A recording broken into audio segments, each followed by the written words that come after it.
Hey guys, welcome back to the channel. I'm going to tell you right here up front, I am not a book reviewer. This is not a book review channel, but I did want to do a video and talk about a book that I read recently. I feel like it's quite an accomplishment because I have not read a book for probably years at this point. I'm just not a reader. I have a really hard time reading and making it all the way through a book, and even though this one's really small, I'm super proud of myself for making it all the way through it, and I wanted to talk about it. This book is called One Day Revolution.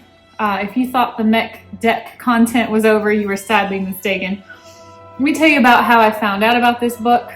It was one of the very first days that I went going to cemeteries looking for the graves of signers of the mech deck.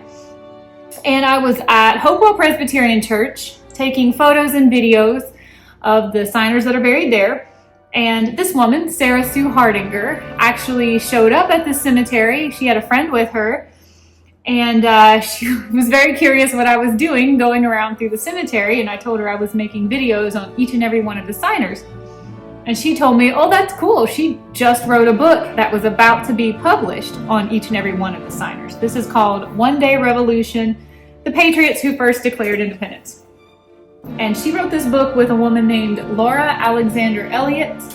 Sarah Sue is not a descendant, but Laura is, of the Alexander family and of John Ford. So I had a really good time talking to her in the cemetery, but I kind of forgot about that interaction. That would have been late April, early May. And then, where was I? I was at Voices of the Past.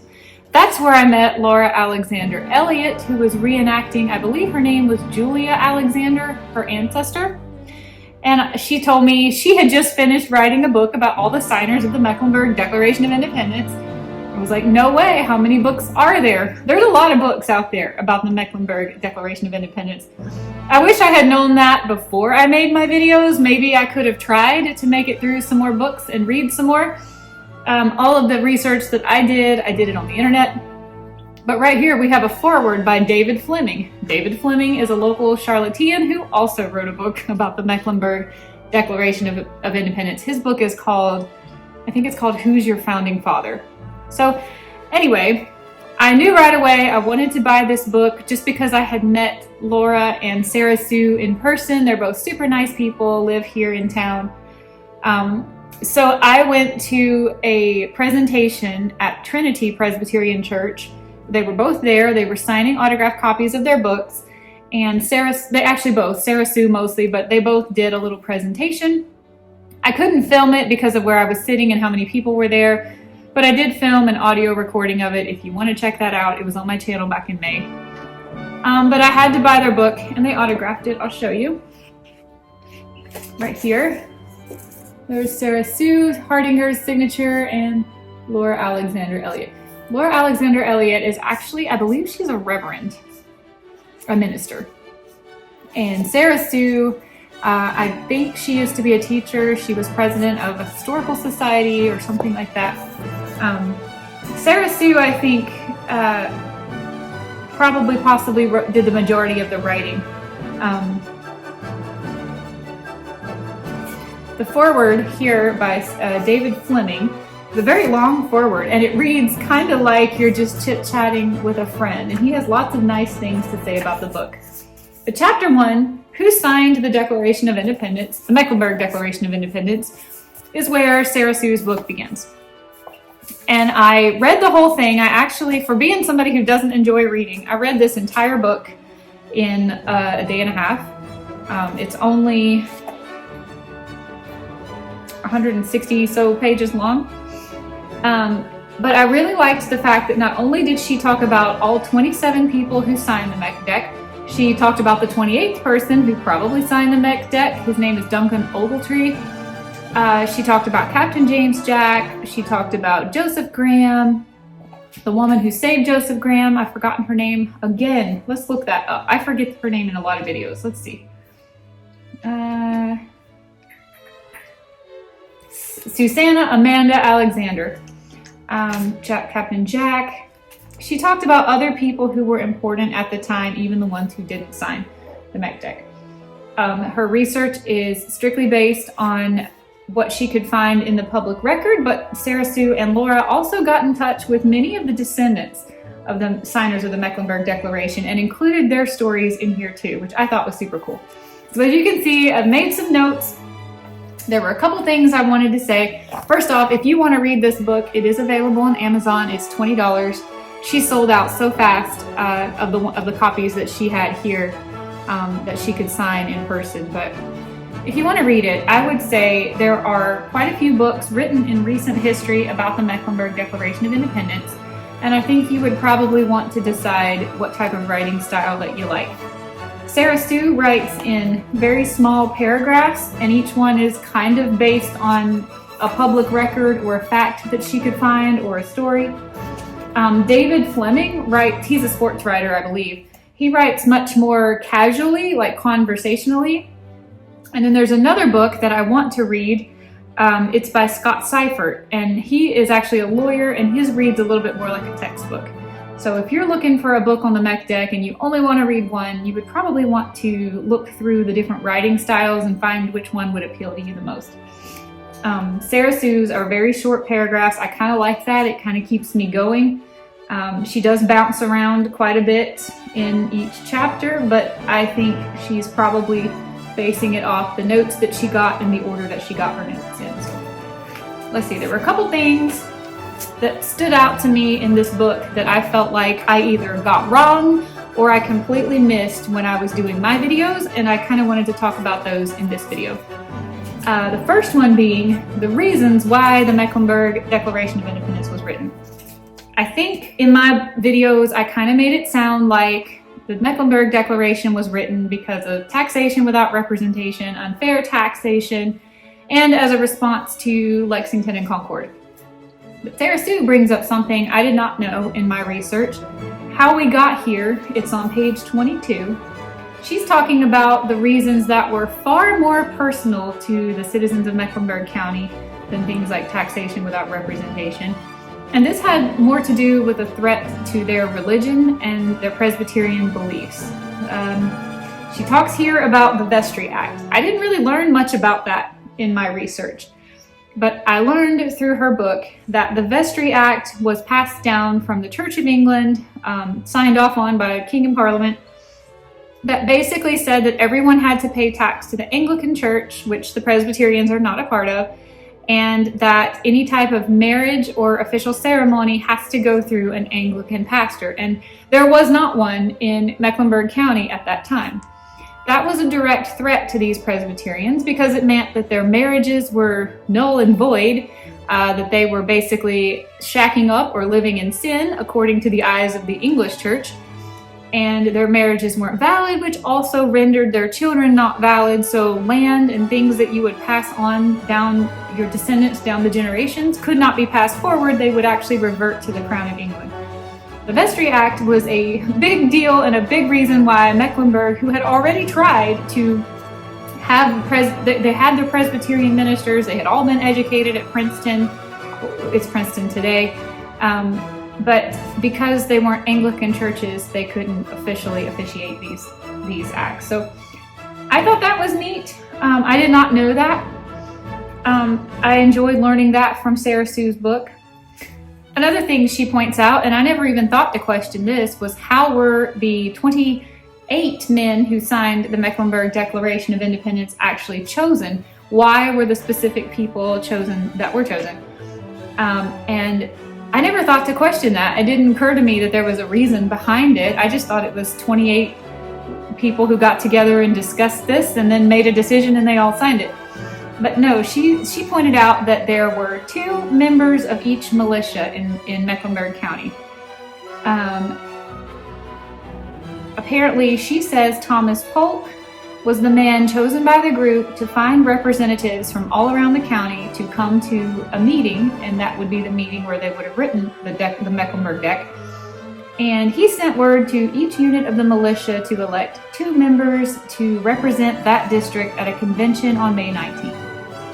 So that's how we would have come up with, there were 9 districts, so that would have been potentially 18 people, plus an additional 8 to 10, depending on how many people formally signed the official document. Of the men who were selected, almost all of them owned significant land. The 4 who did not own a lot of land were Waitstill Avery, who was actually just living in the rock house with Hezekiah Alexander. Ephraim Brevard only owned the land for his home in the city of Charlotte, but he was the town doctor, so he did not have a large plantation. Reverend Hezekiah Balk was a minister, so he didn't have land either. He just was supported by the church. And then there are no land records for Neil Morrison, so until after the Meckdeck was signed. So it's possible Neil Morrison was also not a large landowner. And then William Kennan was not actually the head of the militia for Mecklenburg. He was a lawyer from Salisbury. He may have just been invited to kind of help the legalese, cross your T's, dot your I's. Or he could have attended because he had a position on the Committee of Safety for Salisbury. Sarah Sue says that one source says there were 9 militia units and another source she found said 11. So that would account for, if there's 2 from each, 18 to 22 of the people. So there was another 5 to 10, depending on how many people signed the actual document, which being lost to time, we can only go off the lists that we have. John McNitt Alexander was an elected delegate, but if he was on the Committee of Safety, that actually throws the count off. So she put together this timeline sequence of events. The week of May 7th through 12th, the Mecklenburg Committee of Safety received a letter from Charleston quoting the Parliamentary Restraining Act as the American colonies are in a state of actual rebellion. May 8th through 13th, the Committee of Safety decides on a meeting time and place, and Thomas Polk is elected to find 2 representatives from each of the militia units, however many that there may be. On May 19th, approximately 35 men gathered at the county courthouse by late morning to discuss the concerns, and then that afternoon is when a rider arrived from an express rider came with the news of the killings at Lexington and Concord, so that kind of escalated things. May 19th through 20th, 3 men are chosen to write down the results of the meeting, and then on May 20th, they reconvened, and the document that had been written overnight was read and discussed. No changes are made. 28 men signed the document. 28 men signed the document. I only talked about 27. And then May 20th, it is read from the courthouse by Thomas Polk, and the crowd accepts it. There's probably a variety of reactions to the news in the document, but at the end of the day, no major arguments were made. It was sent with Captain James Jack probably around the 31st, after they had officially decided how they were going to govern themselves. And it wasn't published in any newspaper because Charlotte did not have a newspaper at the time. The earliest it actually got published in a newspaper and survives to this day would be June 13th. So at that point, with the date of May 31st, 1775, it's kind of unclear. It was probably the Mecklenburg Resolves document that got published in the South Carolina newspaper. Next thing I wanted to talk about, in my research, somehow I had come across the information, or maybe I deduced the information from what I was reading. And then the markers and monuments at Alexandriana are certainly kind of leading you to believe this. I thought that the meeting was held at John McNitt Alexander's house at Alexandriana. That is where the document was when it was burned, if it ever existed at all. It was lost in a house fire at Alexandriana. But the Alexandriana marker, which literally says birthplace of the Mecklenburg Declaration of Independence, I actually thought they all met there, wrote it there through the night, and then read it at the courthouse the next day. According to Sarah Sue, actually the meetings were held at the courthouse at the intersection of Trade and Tryon, and that basically Alexandriana is just a place where a lot of friends and neighbors would gather, and John McNitt Alexander certainly was influential in kind of orchestrating these meetings to discuss plans going forward. But the document was not actually written at Alexandriana, and that kind of bummed me out a little bit. It's a lot more exciting to think about all these guys sitting around with John McNitt Alexander made some kind of like an apple brandy, apple whiskey.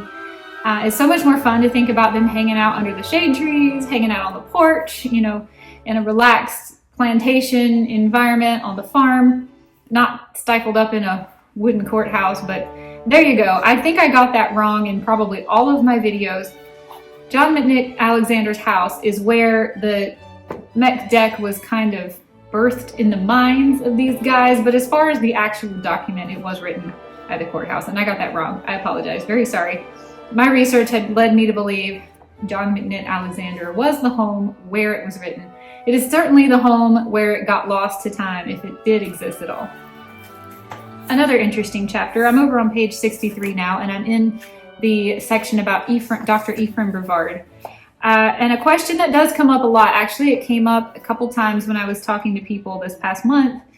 The question is, if the resolves were published, why wasn't the Declaration published? And that's a really good question. If the Declaration had ever been published as the document that it was, we would not be debating it to this day. We would not be accusing Thomas Jefferson of plagiarizing.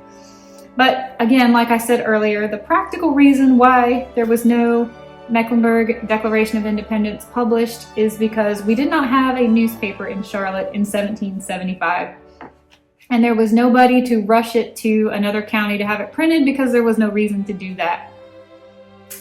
It's also possible that another reason why no one decided it was necessary to rush it to print is because every single person who had signed this document had just committed treason, and that's a very serious offense. It carries a very heavy punishment. It is entirely possible that the men kind of slept on it and thought maybe what they did was a little bit rash. Maybe they should kind of come up with a slightly less incendiary set of resolves, and that's exactly what they did. 11 days later, they came up with a document that basically said they were still loyal to the King of England, but they have every intention of governing themselves according to their religion. And that document, the way I understand it, that is the document that did get published, and it did not carry the same level of treason as the Mecklenburg Declaration of Independence. So when that got published in June of 1775, unfortunately, that also means that the Mecklenburg Declaration of Independence did not go down in history like it deserves to, like I wish it had. If these men could have seen the outcome of the war, it would have been really cool if they would have rushed it to print, but they didn't. So there you go. That's why the Mecklenburg Declaration of Independence never made it to a newspaper. Also in that vein, I talked a lot in May about Queen's College, and I knew that it was important, but I don't think I fully understood how important Queen's College really was to these early settlers until I read this book. Until I understood about the Vestry Act and how these Presbyterians were feeling like their marriages, their children, these things were not valid in the eyes of the law. And she does do a really good job explaining the regulator movement and how the Mecklenburg militia had petitioned North Carolina's Governor Martin to petition the king for a charter for an Academy of Higher Learning in Charlotte, which we could have used to educate ministers so that our marriages and whatnot would be valid and legal. Martin did keep his word. He did recommend that the charter be granted, so Mecklenburg went ahead and established the Queen's Museum, and it operated for nearly 2 years before they received news that the king had actually said, no, you cannot have this college. So they just decided to screw with that, and they named it Liberty Hall Academy instead. Ephraim Brevard was one of the original trustees. That's around the time that he married the daughter of Thomas Polk and Susanna Spratt. And it continued to be Liberty Hall Academy. I've filmed the marker and the monument uptown many times. I'm sure you've seen that on my channel. It did eventually go back to the name of Queen's College, and it's still a college to this day. But when the king said no, the colonists said whatever. And I'm proud of them for that. Next up, I'm reading the chapter here about John Flanagan, and I saw his name spelled many, many ways in my research. I hope that's the way I spelled it in my video. I thought that he was buried in the Providence Presbyterian Church. That's where I took the vlog for that video. And there is a marker from the DAR, the Daughters of the American Revolution, at Providence Presbyterian Church, but deeper research on Sarah Sue's part shows that it's not certain if he's actually buried there at all, which just drives me crazy. I can't stand it that these people that I feel are so important to American history, I cannot stand it when their graves are lost to time. It says here he may have died in Pennsylvania, He may be buried in the Glades Cemetery near Carmichael's, Pennsylvania, and his wife is actually buried there. There's other research that says that this might not even be the same John Flanagan, because you know how they all named their kids and then they got intermarried and the names didn't go far. It is possible that if there is a John Flanagan buried here, it's not the right one. It's possible it is the right one. It's possible he's buried in Pennsylvania. That drives me crazy. But Sarah Sue did a lot more research than I did, and I trust her research, so I have to pay my respects somewhere. It's going to have to be to the DAR monument at Providence Presbyterian Church, and we'll never know if he's actually there or not. The next chapter is about John Ford, and Laura Alexander Elliot is actually descended from John Ford. At the talk that I went to that I posted as a podcast, he has some family from Texas who actually came all the way to Charlotte to celebrate the 250th anniversary of the Met Deck this year, and they were there at the talk, so that was really cool to see them represented. All right, after she talks about the 27 signers that you will know if you watched my video, she talks about the 28th signer. His name has been stricken from all the records. It is Duncan Ogletree. I hope I'm pronouncing this right. Ochiltree. So Duncan Ogletree probably did sign the Mecklenburg Declaration. He was probably one of 2 militia members from some district that came here and signed the Mech Deck. It's also possible what Sarah Sue thinks happened is that he signed the document, but then there was an oath that they all took after they signed the document that was along the lines of, you know, we're in this together, we're thick as thieves, we've all committed treason, but we're going to support each other and support the document that we just signed. Sarah Sue believes that Duncan refused to take that oath, and that's what caused the other 27 signers to look at him askance and not really trust him. He was given a fine for not taking the oath, which he paid, and he was allowed to stay in town. I think he owned like a store, a mercantile or something.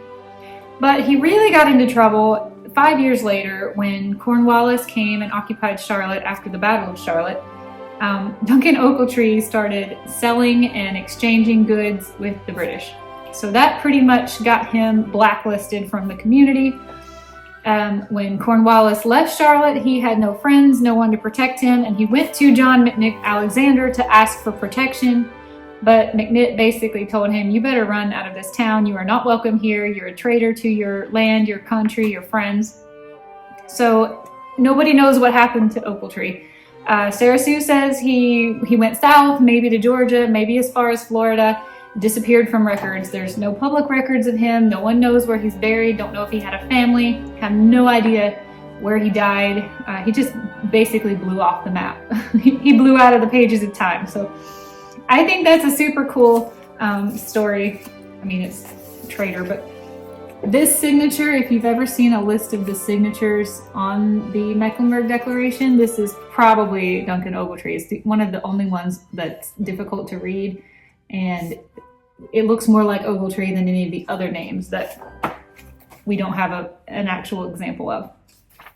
After Sarah Sue talks about all the signers of the Mech Deck, she has another chapter, it's technically chapter 4, and she talks about the supporter biographies. I really enjoyed this, I think even more than I enjoyed the signers, just because I had already learned so much about them. There wasn't a whole lot in there that I hadn't already heard.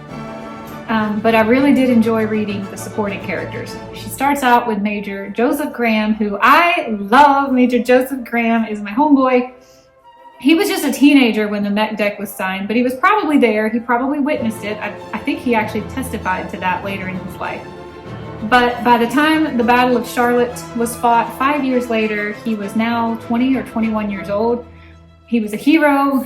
He was severely wounded and had to go out of combat for several more skirmishes.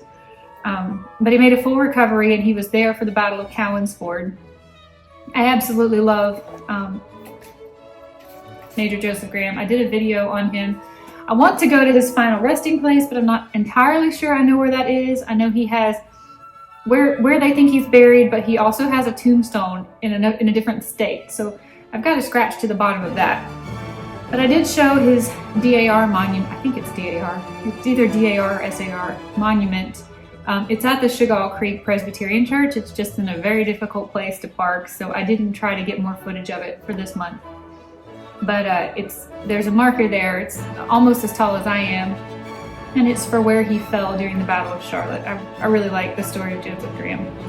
He had a long and happy life decades after the American Revolution. She also wrote a chapter about Susanna Amanda Alexander, and for whatever reason, I cannot remember this name. That is the woman. She was married, and she found Joseph Graham when he was wounded after the Battle of Charlotte. He probably would have died if she had not found him.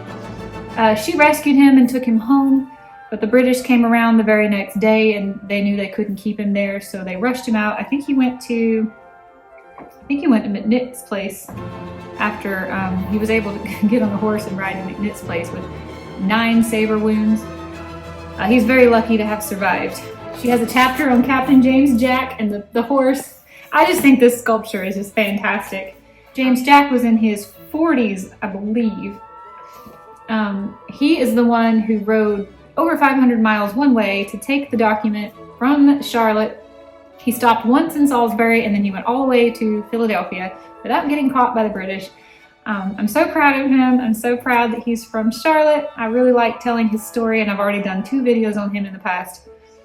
I think he's cooler than Paul Revere. I have to say it. Paul Revere did not ride that far. Paul Revere was just warning people the British were coming, but Captain Jack was absolutely risking his life and treason. Like, he would have been severely punished. I'm sure he would have been put to death, but he would have lost his land, his property. His family would have been destitute, and he risked it all to take these documents to Philadelphia. 500 miles one way. Paul Revere only went like 10 or 15 miles, and I think he got caught. So we got a way cooler Paul Revere story here. I don't know why Charlotte has all these fantastic, patriotic, just great revolutionary stories, and why aren't these people talked about in school? Why don't we have a movie? I feel like the Battle of Kings Mountain deserves a movie. The story of the Mecklenburg Declaration and Captain James Jack. This is like a Mel Gibson, the Patriot level, patriotic story here. Why do we not have a movie on this already? And then at the end of the book, this is actually kind of what I bought the book for more than anything else, because I really respect the work that went into this. There's a lot of graphics at the end of the book. This one is a list of the signers, the 27 that are legally recognized now that we've stricken Duncan Ochiltree. This is a map of Mecklenburg County in 1755, so that would be 20 years before the signing. You can see where they carved out the chunk for South Carolina. Here's Steel Creek Presbyterian Church. Here's the Chagall Creek Presbyterian Church. There's Prosperity. I think Charles Alexander is buried there. Rocky River Presbyterian Church is here. Poplar Tent is way up there. Hopewell is here. We don't care about Clear Creek right now. But there, you can kind of see on here. Well, I guess I should hold it closer to the camera. Where all the churches are that all the signers are buried at. I love that she included this. This makes my eyes hurt. Take a good look at it. Can you see? Okay. This answers a lot of questions, but the print is so small I can barely read it. I have to use my phone and zoom. But this actually shows who all the signers were and how they're related. If they are, the colors have to do with where they're from, but the line has to do with if they're married, if they're family, if they're blood related, if they're brothers or cousins. And that's really cool. And then there's also, you probably can't see it, but there's different color crosses in each circle, and that has to do with what church they were associated with. So this right here, she had a woman who professes in genealogy put this together. I wish I had had this. I really wish I had had this before I did my video, because I did get a couple things wrong. I think I said that Hezekiah and Abraham were brothers and they were actually cousins. The Alexanders confused me completely, and then the Ezekiel Polk kind of went down a weird rabbit trail for me. I had a very hard time finding out how some of these people were related because there's so much conflicting information on the internet. It gets really confusing when you're reading and it's just the same names over and over and over again.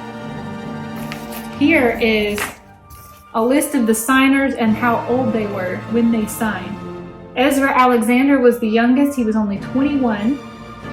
And Duncan Ochiltree was the oldest, he was 66. He was old enough to know better. Over here is the signers and their date of death. The first one to die after signing the document was Reverend Hezekiah Balk, who died in April of 1776. But John Davidson lived until January 10th of 1832. So nearly 50 years he was able to tell this story in his right mind, presumably the whole time, according to his children. So he was able to tell the story for years and years and years. And then here, she just calls this odds and ends.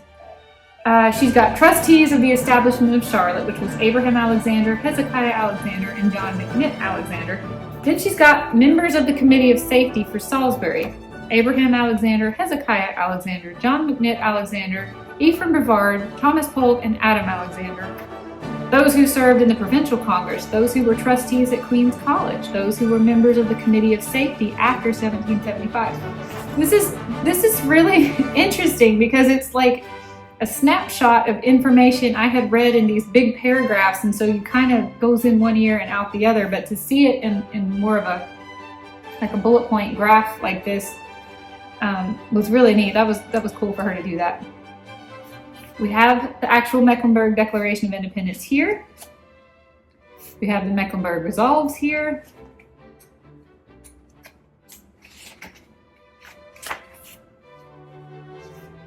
And then here, she actually has a bibliography of where she got all the information, including some books that are much, much older. I believe she said before the books written by David Fleming and Scott Seifert, the most recent book on the Mecklenburg Declaration of Independence was something like 70 years old, maybe even older than that. So there's so much more information that can be accessed now with the resources that we have. It was just time for there to be another book written. And then there's information about the authors. So I just wanted to say I really, really enjoyed reading this book. I'm proud of myself for making it all the way through. I don't know if you can see over here is a book I started 3 months ago. It belongs to my best friend. I need to return it to her. I've only made it 9 pages into the book and I'm super interested in it. And I just have not managed to make time to get through that book. It's called The Wager. It's about a Spanish shipwreck. Anyway, this was a way too long video. I don't think anybody's actually going to want to sit through this, but this is not supposed to be a book review. This was just supposed to be my thoughts on this book. I really enjoyed it. She put a ton of work into researching for this, and I feel like if you're interested in the Mecklenburg Declaration of Independence and you want to take it further than I did in my videos, this might be a great book for you. I did buy Scott Seifert's book.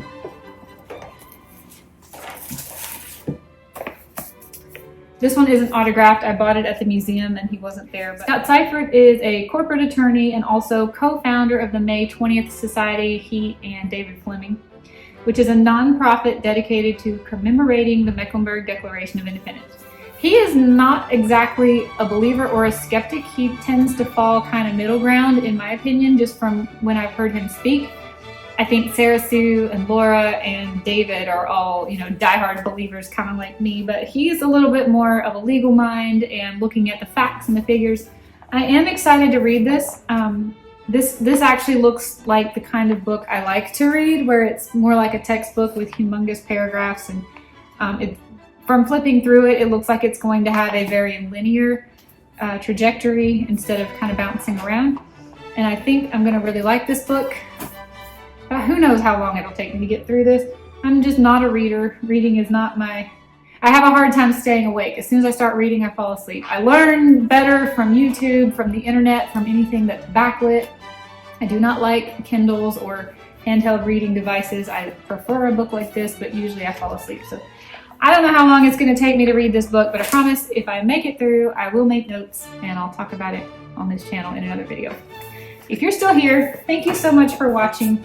I really like this book. I would love to say if you want to read more about the Mech Deck, go support Sarah Sue and Laura and buy this book on Amazon. It's 20 bucks. It got here in like a day of shipping, so it's been a really good one. I'm not sure what I'm going to do as a digital nomad since I own this book. I would like to pass it on to someone who will love and appreciate it as much as I did. So I'm in the market for somebody who wants to read this book. Just let me know. I will shoot it out to you.